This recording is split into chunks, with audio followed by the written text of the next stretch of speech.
Estratégia do Dia, o podcast original da Bloomberg Linha. Você tem planos para viajar em 2025? Para onde você está pensando em viajar? Eu, pelo menos, quero ir pro Peru ano que vem. Deixa aqui nos comentários para onde você pretende viajar nesse ano que vai começar agora. E eu tô falando disso porque saiu uma notícia importante para você e para mim. Olha só essa manchete. Passagens aéreas devem ficar mais caras em quase todo mundo em 2025. Calma, eu não tô aqui querendo desanimar ninguém. É uma notícia que vale a pena a gente conferir juntos e que já adianto pra vocês, tem uma grande exceção sim, tá? Olha, segundo a análise, vai ficar mais barato viajar para um destino que muitos brasileiros gostam de viajar. A gente vai ver isso juntos hoje. Vamos falar também sobre um grande problema que o Carrefour está enfrentando, que é o boicote de frigoríficos. Segundo o Goldman Sachs, isso pode reduzir o fluxo de clientes da empresa. Pera, estão boicotando o Carrefour Brasil? Sim, isso foi uma decisão dos frigoríficos em relação à fala do CEO global do Carrefour, Alexandre Bompard, que disse que suspenderia na França a comercialização de carnes produzidas em países do Mercosul. Então a gente vai entender melhor essa história também hoje. E antes eu queria pedir para você seguir o nosso podcast. É uma ótima oportunidade para você se manter atualizado diariamente da melhor forma. Aqui a gente tenta passar as notícias mais relevantes do dia de uma forma um pouco mais descontraída, para não ficar só um cara falando taxa Selic, juros. E olha só, se você seguir a gente, você vai ajudar o nosso podcast, claro, e também vai ficar atualizado para montar a sua estratégia do dia. Uou, ele falou o nome do podcast, olha só. Antes de começar, um rápido recado, que inclusive pode ser o momento ideal para você, clicar no nosso perfil e seguir a gente. Este episódio da Estratégia do Dia é oferecido por Sankhya. A Sankhya oferece a melhor solução de gestão para o seu negócio. Da operação à gestão, a Sankhya integra os processos da empresa de forma inteligente, com segurança e eficiência, impulsionando a inovação e os resultados de seus clientes. Acesse www.sankhya.com.br e saiba mais.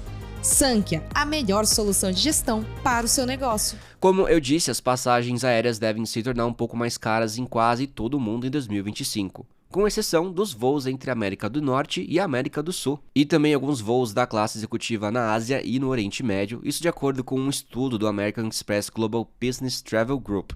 Mas calma lá também, não precisa desligar o alarme do Skyscanner, pode deixar ativado lá. Mesmo que as tarifas subam na maioria das rotas, os aumentos esperados são modestos, e isso segue uma tendência iniciada em 2024. Essa elevação mais lenta reflete um nivelamento dos aumentos acentuados pós-Covid deste ano. Isso segundo o gerente global de viagens corporativas em seu relatório anual sobre o custo de voar. Por que isso vai acontecer? Bom, de forma geral, por dois motivos. O primeiro, custos mais altos e também as interrupções na cadeia de suprimentos. Na América do Sul, o estudo indica que o aumento deve ser de 3,6% nos voos internos na classe econômica e 0,3% na classe executiva. A maior parte do aumento na região deve ocorrer por causa da Argentina, onde a volatilidade econômica e as mudanças no mercado doméstico devem aumentar os preços das passagens. Já no Brasil, o relatório indica que o setor aéreo passou por mudanças mais significativas em 2024, quando a Gol entrou com um pedido de recuperação judicial. Além disso tudo, os preços podem ser influenciados pelo anúncio de uma nova iniciativa de financiamento de 1,1 bilhão de dólares para a produção de SAF, que é o combustível sustentável de aviação, que a gente conversou há algumas semanas atrás sobre. As passagens entre a América do Sul e a América do Norte são as únicas que devem ter quedas significativas no próximo ano, segundo o estudo. A queda deve ser de 8% nos voos de classe econômica e de 1% nas passagens da classe executiva. Apesar de os aumentos globais de preços terem se estabilizado, Gerardo Terrado, vice-presidente sênior de serviços profissionais da Amex GBT, dizem que as empresas que dependem de viagens aéreas ainda vão enfrentar uma nova realidade e devem esperar posições de negociação difíceis por parte das companhias aéreas. Isso já que as companhias vão ali lutar por uma receita mais alta. Embora as empresas aéreas estejam em grande parte mais otimistas em relação à demanda em 2025, seus esforços de curto prazo para aumentar a capacidade continuam prejudicados por atrasos nos novos aviões da Airbus e da Boeing. É provável, então, que os aumentos nos preços das passagens no próximo ano mais do que apaguem quaisquer reduções antes de 2024. O que isso quer dizer, Alan? Que algumas tarifas podem voltar aos máximos pós-pandemia, isso tudo segundo os cálculos da Bloomberg News baseados nos dados do Amex GBT. E o que impulsiona o aumento das tarifas aéreas?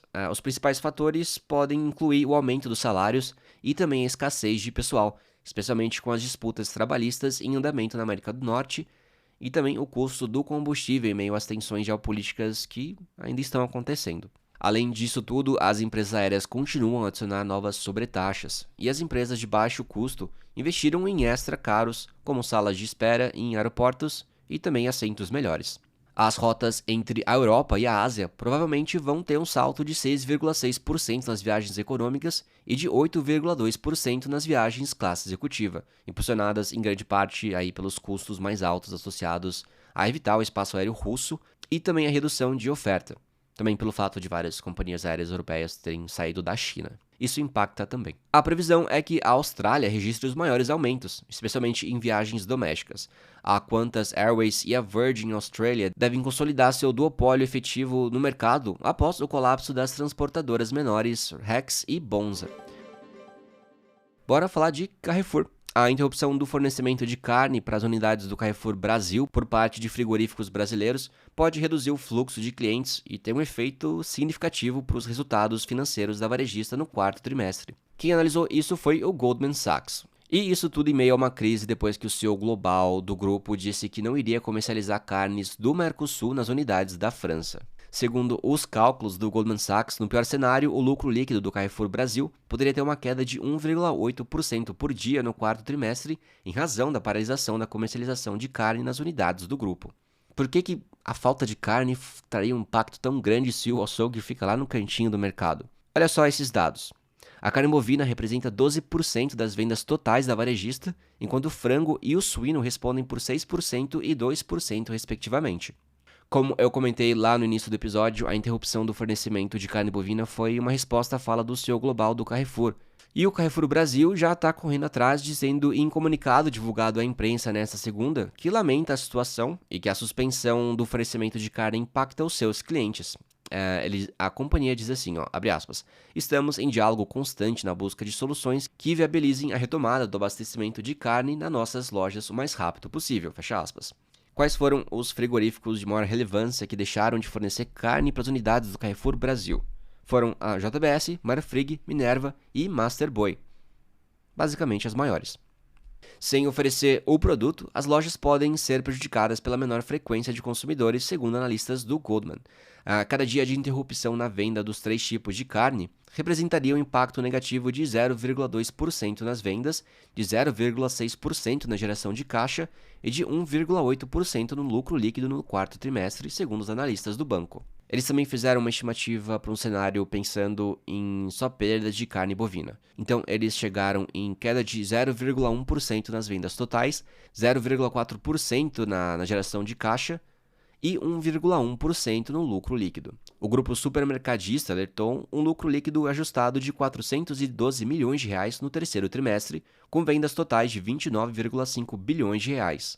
No Brasil, a subsidiária da companhia francesa atua com as bandeiras Carrefour, Atacadão e Sam's Club. É tudo a mesma companhia, tá? Os analistas continuam dizendo que, embora o risco de interrupção esteja focado na carne bovina, os artigos publicados na imprensa mencionam que as entregas de frango e carne suína também foram atrasadas e, em alguns casos, suspensas. E que, por enquanto, a companhia declarou que nenhuma loja sofreu com escassez de carne bovina. As ações do Carrefour Brasil eram negociadas em queda nesta segunda-feira. Por volta das 1h50, o papel registrava desvalorização de 0,90%, negociada a R$ 6,58. Para Thiago Maciel, analista da EQY Research, as notícias sobre a interrupção do fornecimento de carne para a subsidiária brasileira são negativas para as ações do Carrefour Brasil, embora ainda não haja clareza sobre como a situação poderia ser contornada.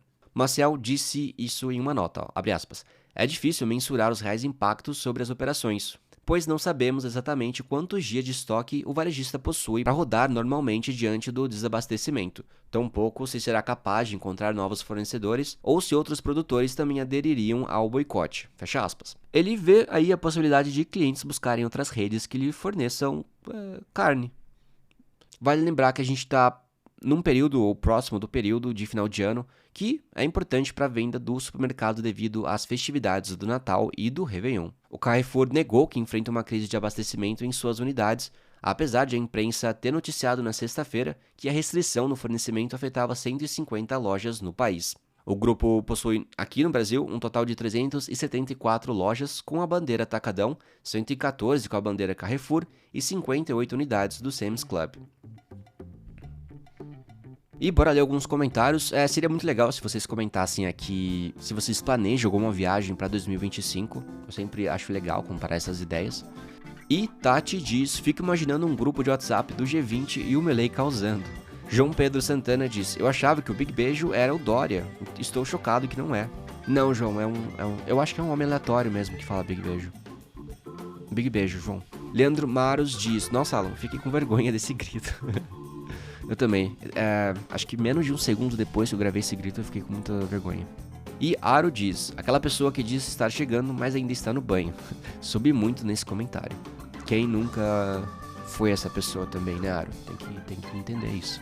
Bom, gente, eu vou ficando por aqui. Até o próximo episódio e até lá. Tchau, tchau.